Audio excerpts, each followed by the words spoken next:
നമസ്കാരം, സിറ്റി ന്യൂസിലേക്ക് സ്വാഗതം. Kerala police officers association, police association, ജില്ലാ പോലീസ് സഹകരണ സംഘം എന്നിവ സംയുക്തമായി സർവീസിൽ നിന്ന് വിരമിക്കുന്ന പോലീസ് ഉദ്യോഗസ്ഥന്മാർക്ക് യാത്രയയപ്പ് നൽകി.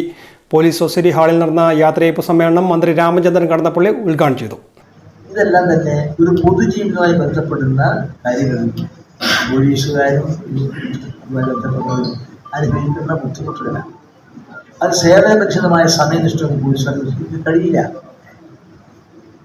ദുരിതധാരികളായ പോലീസുകാർ അവരുടെ സാന്നിധ്യം എപ്പോഴും ഉണ്ടാകുന്ന സമൂഹം എത്ര ആക്ഷേപങ്ങൾ നൽകിയതിനായി ഉന്നയിച്ചാലും എല്ലാ സമൂഹത്തും എല്ലാ സാമൂഹ്യ ജീവിതത്തിലും ഇന്ന് കേരളം എന്തുകൊണ്ടാണ് ഇന്ത്യയിൽ ക്രമസമാധാന പരിപാലനത്തിന് വർഗീയ ലഹളകൾ നിർമ്മാർജ്ജനം ചെയ്ത ക്രമസമാധാന പരിപാലനത്തിന് ഒന്നാം സ്ഥാനം കേരളത്തിന് എന്ന് പറയാൻ പറയിപ്പിക്കാൻ ആവശ്യമായ എല്ലാ കാര്യങ്ങളിലും ഇവിടെ ഇരിക്കുന്ന പോലീസുകാരായ സഹോദരി സഹോദരന്മാരും കുടുംബങ്ങളും ഉദ്യോഗസ്ഥന്മാരും എല്ലാവരും പങ്കാളികളാണ്. ഒരുപോലെ നിങ്ങളൊക്കെ നടത്തിയിട്ടുള്ള സമർപ്പണ ബോധം കൊണ്ടാണ് ഇന്ത്യയിൽ ക്രമസമാധാന പരിപാലനത്തിന് ഒന്നാം സ്ഥാനം കേരളത്തിന് ഇന്ന് പറയിപ്പിക്കാൻ സാധിച്ചത്. അതുകൊണ്ടാണ് Kannur city assistant police commissioner T K Ratnakumar, വളവട്ടണം S I K Shailendran, traffic S I Sunilkumar, Chakkarakkal S I M Sudhakaran, Kannur city headquarters S I V Krishnan എന്നിവർക്കാണ് യാത്രയയപ്പ് നൽകിയത്. City police commissioner P Nithin Raj വിശിഷ്ടാതിഥിയായി.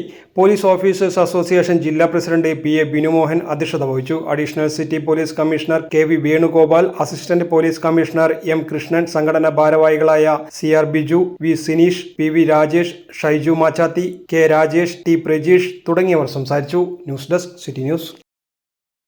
കൂടുതൽ വാർത്തകൾ അറിയാൻ സിറ്റി ചാനൽ വാട്സ്ആപ്പ് ഗ്രൂപ്പിൽ ജോയിൻ ചെയ്യുക. ഒപ്പം യൂട്യൂബ് ചാനൽ സന്ദർശിക്കുക. വാർത്തകളുടെ അവസാനിക്കുന്നില്ല. മറ്റൊരു വാർത്തയുമായി വീണ്ടും കാണാം. നമസ്കാരം.